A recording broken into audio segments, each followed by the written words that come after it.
ओम शांति। ये 5 तरीके जिनसे आपके जीवन में किए गए बुरे से बुरे कर्म समाप्त हो जाएंगे।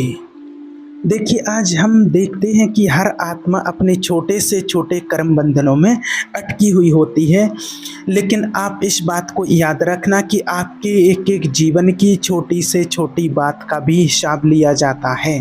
तो हमें लगता है ये बड़ी छोटी सी बात थी और इसमें क्या लेना देना, इतना तो हो ही जाता है, इतना तो चलता ही है।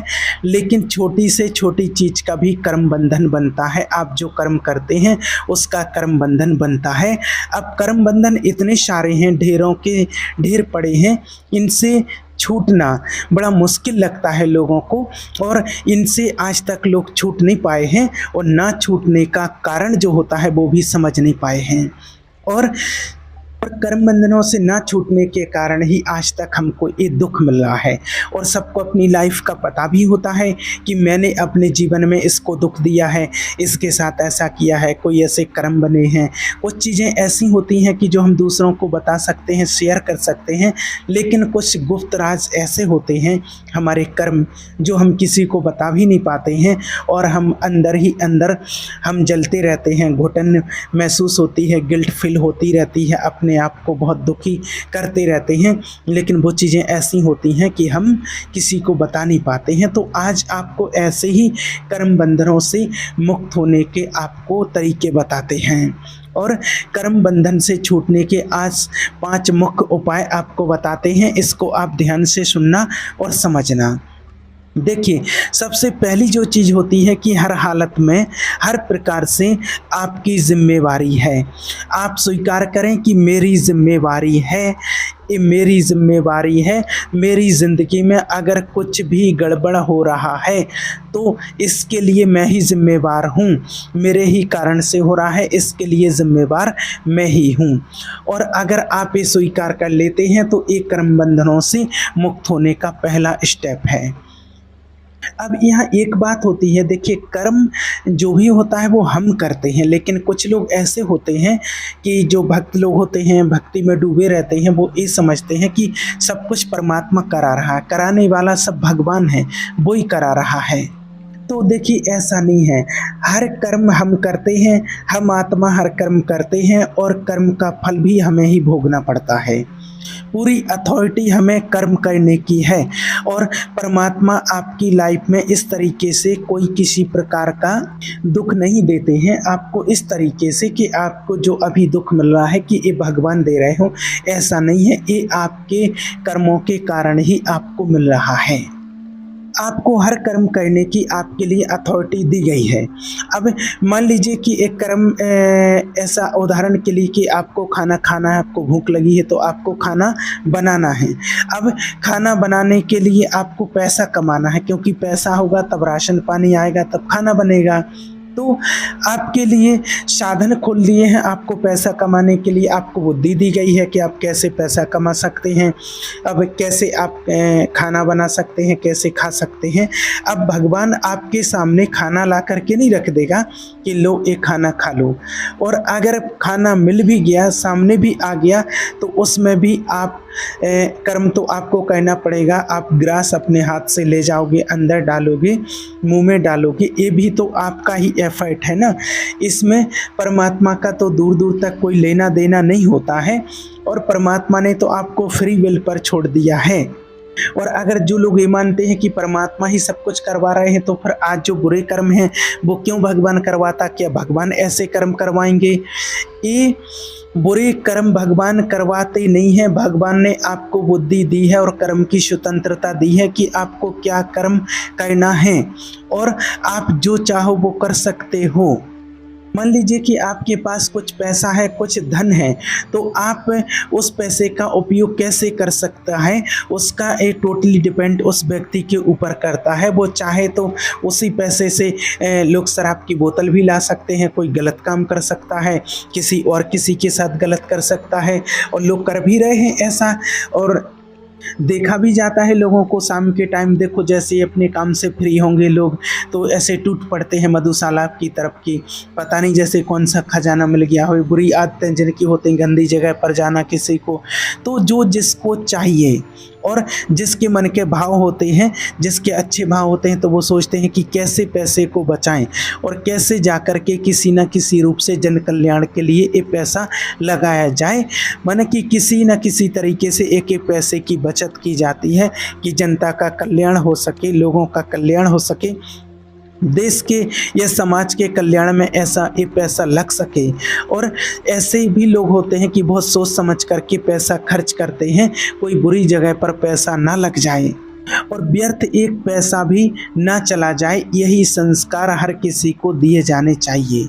बात सिर्फ यहाँ समझने की है कि आपके पास एक लिबर्टी है कि आपका उपयोग कैसे करोगे, ये आपके हाथ में है और इसमें परमात्मा कोई इंटरफेयर नहीं करते हैं कि आप इसका उपयोग कैसे करेंगे।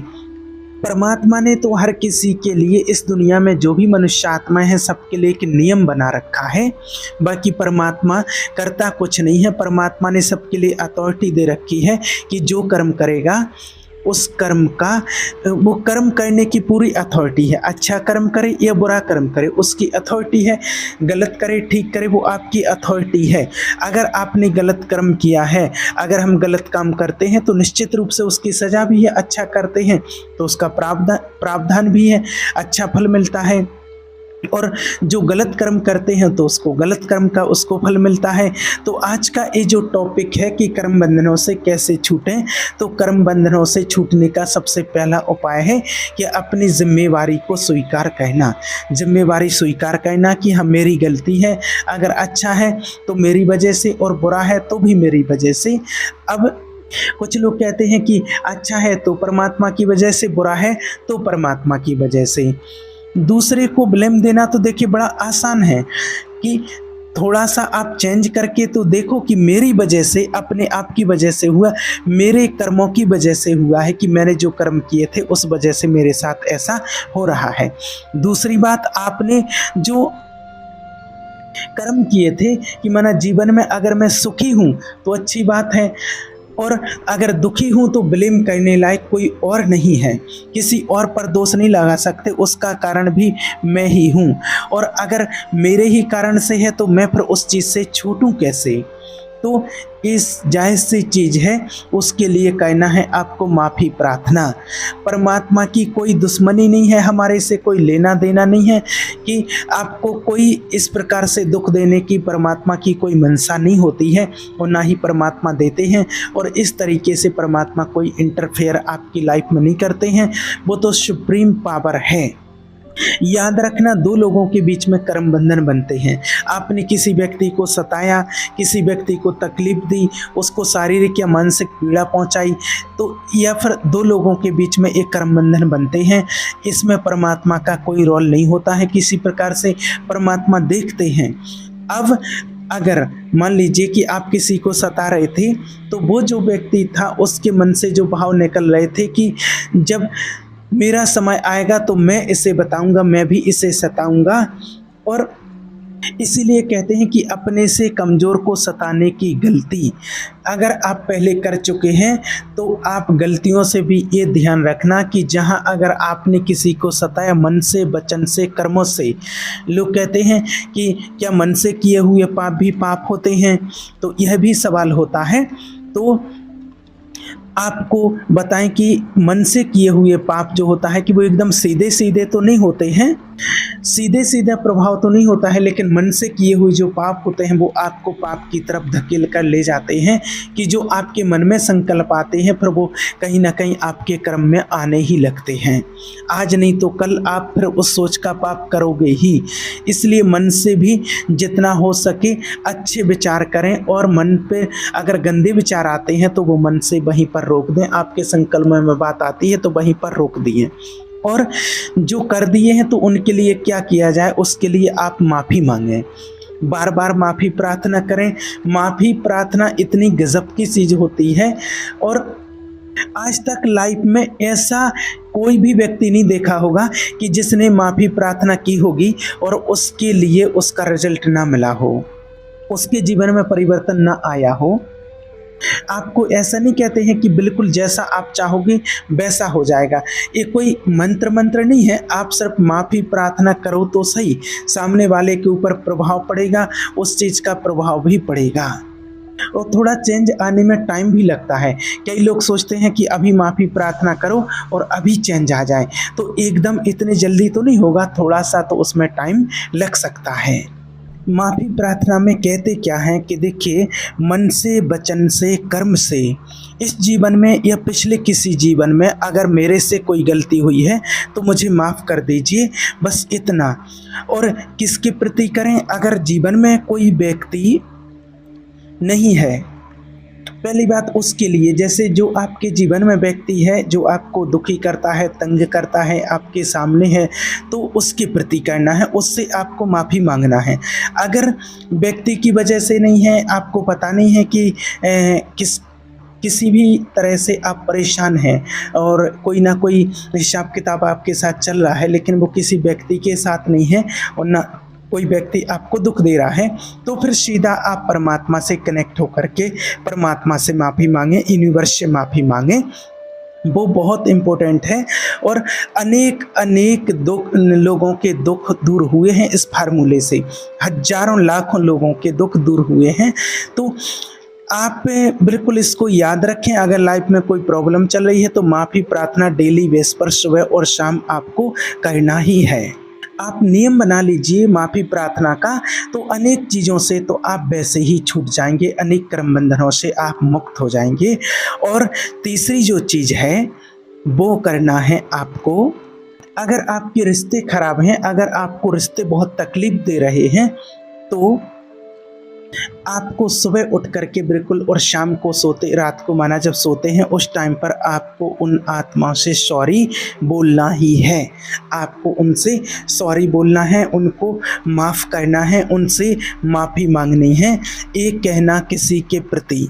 अब क्या होता है, किसी से जब बात कर रहे थे कॉल पर, एक बात हो रही थी एक बहन से, तो वो कह रही थी कि मैं उससे तो सॉरी बोल ही नहीं सकती हूँ, मैं उससे तो प्यार से बात कर ही नहीं सकती हूँ, उसके लिए तो मैं माफ़ कर ही नहीं सकती हूँ। तो देखिए, ये जो सॉरी बुलवा रहे हैं ये उसके लिए नहीं है, ये सॉरी बोलना आपको अपनी गलती का पश्चाताप करने के लिए कह रहे हैं, आपको अपनी गलती का पश्चाताप करना है।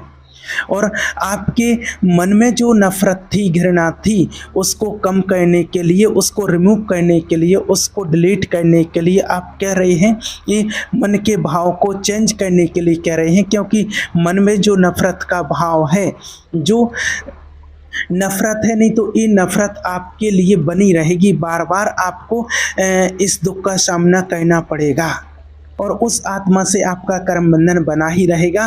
फिर जन्मेंगे, फिर मिलेंगे, फिर वो ऐसा रिश्ता बनेगा, फिर मिलेंगे, ऐसा इस बार आपने बदला लिया, उस अगली बार वो बदला लेगा या लेगी, कुछ ऐसा होगा।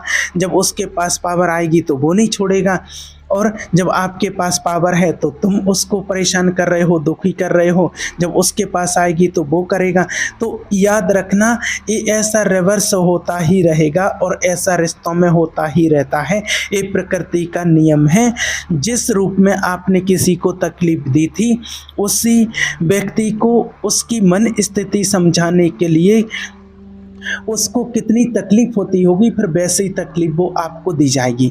मान लीजिए कोई व्यक्ति अगर है, वो अपनी वाइफ को मारता है, पीटता है, दुखी करता है, उसको प्रताड़ित करता है, टॉर्चर करता है ना। अब वो जिस रूप में कर रहा है, जाहिर सी बात है कि एक पत्नी होने की पीड़ा एक पत्नी को ही पता है। जब एक पति है तो अपने आप में शक्तिशाली है, ताकत है, या इसके पास पैसा है या जो भी है। अब पत्नी के पास इसमें से कुछ नहीं है, और अगर पत्नी के पास नहीं है और वो उसको परेशान करता है, तो इसकी सज़ा कैसी होगी? इसकी सज़ा ऐसी होगी कि बिल्कुल जैसा व्यवहार ये कर रहा है, तब तक ये व्यक्ति उस परिस्थिति में नहीं पहुंचेगा। जब तक उस दर्द को नहीं सह पाएगा, तब तक उसकी प्रॉब्लम उसको समझ में नहीं आएगी कि इसकी तकलीफ़ क्या है। तो फिर क्या होता है, प्रकृति ये रोल चेंज कर देती है, इसको पत्नी बनाएगी, और जो पत्नी है, जो दुखी और पीड़ा वाली पत्नी है, उसको पति बनाएगी। और ये वो घटना है जो अभी की, बिल्कुल सेम टू सेम ऐसी ही घटना उसके साथ घटेगी। अब ये जो पत्नी है जो पिछले जीवन में सताई गई थी, इसके पास पूरी चॉइस है। चॉइस ये है कि ये पति बन चुकी है, अब इसके पास पूरी चॉइस है कि चाहे तो इसको सताए, इसको वही मिलेगा और इसके मन में वैसे ही बार बार फीलिंग भी आएगी, उसके सताने की फीलिंग आएगी, क्योंकि पिछले जन्म में उसको सताया गया था, मन सताई गई थी। अब ये व्यक्ति बना है और ये उसको सताने का चांस है, लेकिन अगर अब ये उसको क्षमा कर दे तो तुरंत उस कर्म से इसको मुक्ति मिल जाएगी और ये रिश्ता कंप्लीट हो जाएगा।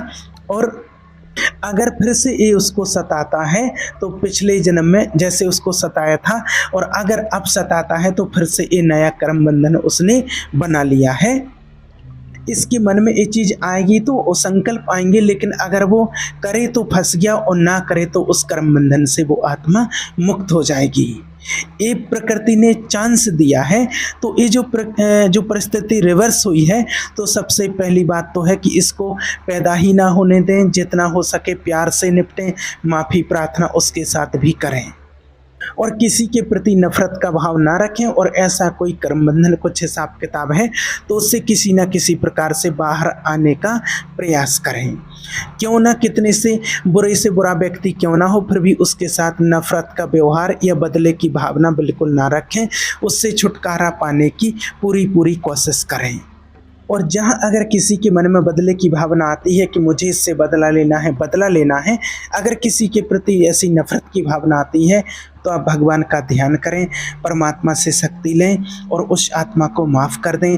भगवान से कहें कि प्रभु मुझे शक्ति दीजिए कि मैं इस आत्मा को माफ़ कर सकूं, कुछ जो भी इससे हिसाब किताब है मैं इसका बदला ना लूं और मैं इसको माफ़ कर सकूं। और अगर कोई तकलीफ़ देता है आपको बार बार, ये आज भी आपको तकलीफ़ दे रहा है, तो जहाँ तक हो सके उसको अनदेखा करें, इग्नोर करें, उसको इग्नोर करते रहें। भगवान को याद करें, उसको इग्नोर करते रहें। अगर आपको कोई दुखी करता है तो जितना कर सकें उसको इग्नोर करते रहें। देखो ये पक्की बात है कि अगर जीवन में कोई दुखी कर रहा है तो एक दिन चांस मिलेगा आपको बिल्कुल रिवर्स करने का। वो अगर आपको दुखी कर रहा है या कर रही है तो फिर आपको चांस मिलेगा, लेकिन आपको फिर से रिवर्स करने का, लेकिन आप वो स्थिति आने ही ना दो, नहीं तो आप फिर से फंस जाओगे। तो ये जो चीज़ है अवॉइड करना और माफ़ी प्रार्थना और उस आगे के लिए अपने मन को नफ़रत से क्लीन करना और नफ़रत का भाव एकदम क्लीन कर देना। और चौथी जो चीज़ है वो है भगवान के नाम का जाप करना, भगवान का ध्यान करना, मेडिटेशन करना, अपने को आत्मा समझ करके परमात्मा से कनेक्ट होना। ये तो सर्वश्रेष्ठ साधन होता है अपने अंदर एक पावरफुल ऊर्जा लाने का। और जिन लोगों को अगर मेडिटेशन करना नहीं आता है या जो परमात्मा को याद नहीं कर पाते हैं, तो उनको जो नाम उत्तम लगता है, जैसे वो नाम जप करते हैं, भक्ति करते हैं, भगवान का ध्यान करते हैं, जैसे भी करते हैं, तो वो उस तरीके से करें। और ये होता है आपको आगे के कर्म बंधनों को काटने के लिए। जैसे परमात्मा की महिमा में लिखते हैं ना कि जब ही नाम हृदय धरा भया पाप का नाश, जैसे चिंगारी आग की पड़ी पुरानी घास। एक आग की चिंगारी पुरानी घास पर डालने से वो क्या होता है, घास जैसे वो भभक कर सब शांत कर देती है, बस ऐसे ही परमात्मा का समझो कि नाम है, परमात्मा का ध्यान है। जो भी आप नाम जपें पूरी श्रद्धा से, पूरे भाव से, पूरे मन से, जिस भी आप देवी देवता का, इष्ट का, गुरु का, जिनका भी भगवान का आप नाम लेते हैं, और आप जब मेडिटेशन करते हैं, ध्यान साधना आप करते हैं, तो आप ऐसे अनुभव करें कि उन परमात्मा की शक्ति, जिस भी देवी देवता हो परमात्मा की, उनकी इष्ट देव की शक्तियाँ मेरे अंदर उतर आई हैं और मेरे अंदर आकर के ये मेरे अंदर के पाप को नाश कर रहे हैं। उस परमात्मा की पवित्र फीलिंग के साथ आप नाम जप करेंगे, ध्यान करेंगे, तो आपके अंदर के जो पाप कर्म हैं वो बहुत जल्दी नष्ट हो जाएंगे।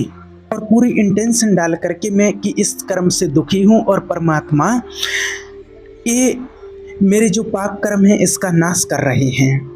अब कई लोग कहते हैं कि कौन सा मंत्र सबसे ज़्यादा पावरफुल है, तो मंत्र तो वही जिसमें आपकी श्रद्धा हो, जिसमें आपकी भावना हो, चाहे वो कोई भी हो, जिसमें आपकी श्रद्धा हो, बस आपकी श्रद्धा बहुत महत्वपूर्ण होती है। लेकिन आपको जपना श्रद्धा से है, क्योंकि ये सिर्फ यहाँ पर जो काम है वो श्रद्धा का है, मन से करना है आपको। और फिर लास्ट जो उपाय क्या करना है आपको, कि आपको श्वास श्वास में जाप करना है, परमात्मा को याद करना है। श्वास श्वास में जब आप भगवान का नाम स्मरण करते हो तो वो आपको सारे पाप कर्मों से मुक्त कर देते हैं, कर्म बंधनों से मुक्त कर देते हैं। जब श्वास श्वास में आप परमात्मा का ध्यान करते हैं हर श्वास में, तो इससे क्या होता है कि एक तो आपके अंदर का जो ईगो होता है वो ख़त्म होने लगता है, वो बोझ समाप्त हो जाता है। इससे सारे बेकार सारे समाप्त हो जाते हैं, सारे पाप नष्ट हो जाते हैं। और लास्ट जो पॉइंट है वो है सेवा करना। दुनिया में लोगों की सेवा करना, जिस रूप में हो सके, छोटी से छोटी सेवा, निष्काम भाव से सेवा करना। जितना आप कर सकते हैं उतना आप कीजिए, छोटी से छोटी सेवा भावपूर्वक कीजिए। किसी न किसी प्रकार से किसी के दुख दूर हो जाएं, किसी के मन की बात सुन लेना, उसकी समस्या का समाधान कर देना। घर में कोई बुजुर्ग, बड़े बूढ़े, पिता, दादा आदि जो भी होते हैं उनकी सेवा करना, तो इससे बहुत दुआएं मिलती हैं। और उनको खाना खिला देना, उनको समय से भोजन कराना, पानी देना, प्यार से छोटी भी चीज़ देना, और ये मानते हुए कि ये परमात्मा की संतान है और मुझे बस इसके निमित्त बनाया गया है सेवा करने के लिए। और फिर देखना कि कमाल हो जाएगा। अगर कोई आपके पास मांगने के लिए आया है, आप सक्षम हैं, अगर आप उसको भोजन दे सकते हैं तो उसको प्यार से, सम्मान के साथ कि ये भी परमात्मा का अंश, ये भी परमात्मा की संतान है, मैं भी परमात्मा की संतान हूँ, बस इसके कुछ कर्म ऐसे रहे हुए हैं जिसके साथ इसको ऐसे समय का सामना करना पड़ रहा है, और मेरे कुछ अच्छे कर्म थे जो भगवान ने मुझे इसको देने के लायक बनाया है। और परमात्मा से दुआ कीजिए कि इसके भी कर्म बंधन जल्दी से मुक्त हो जाएं और इसके बुरे दिन दूर हो जाएं। किसी को दान दे रहे हैं तो बड़े भावपूर्वक कि इसको स्वीकार करें, इसको परमात्मा की संतान मान करके इसको स्वीकार करना। हमेशा उनके प्रति शुभ भावना रहे कि इनका भी कल्याण हो सके, और हमेशा यही भाव कि इसके अंदर भी आत्मा है, मेरे अंदर आत्मा, हम सब उस परमात्मा की संतान हैं। मैं देने वाला कौन हूँ? वो ही है जो कुछ मुझे दिया है तो मैं दे रहा हूँ। और आप इस भाव से देंगे कि तो सेवा भी होगी और अंदर से आपका अंतःकरण एकदम शुद्ध पवित्र होता जाएगा। और लास्ट जो चीज़ है कि आपको बिल्कुल समर्पण भाव से जीना है, जीना ही पूरा समर्पण में कर दिया कि मैं हूँ ही नहीं, जो भी है मेरे प्रभु हैं, मैं तो उनके सेवा के लिए समर्पित हूँ, समर्पण हूँ, और वो ही मेरे कर्म बंधनों को काट रहे हैं, वो ही मेरे पाप कर्मों को काट रहे हैं। उसके अलावा मेरे जीवन में और कोई नहीं है, बस वही है, वही है और वही है। ये भाव आ गया तो समझो कि आपका कल्याण हो गया। तो ये 5 साधन आपको अलग अलग बताए हैं आपकी आत्मिक उन्नति के लिए, आत्मा के कल्याण के लिए, और आपको ये समझ में आएंगे और इन चीज़ों को आप फॉलो करेंगे तो ज़रूर आप कर्म बंधनों से मुक्त हो जाएंगे। ठीक है, ओम शांति।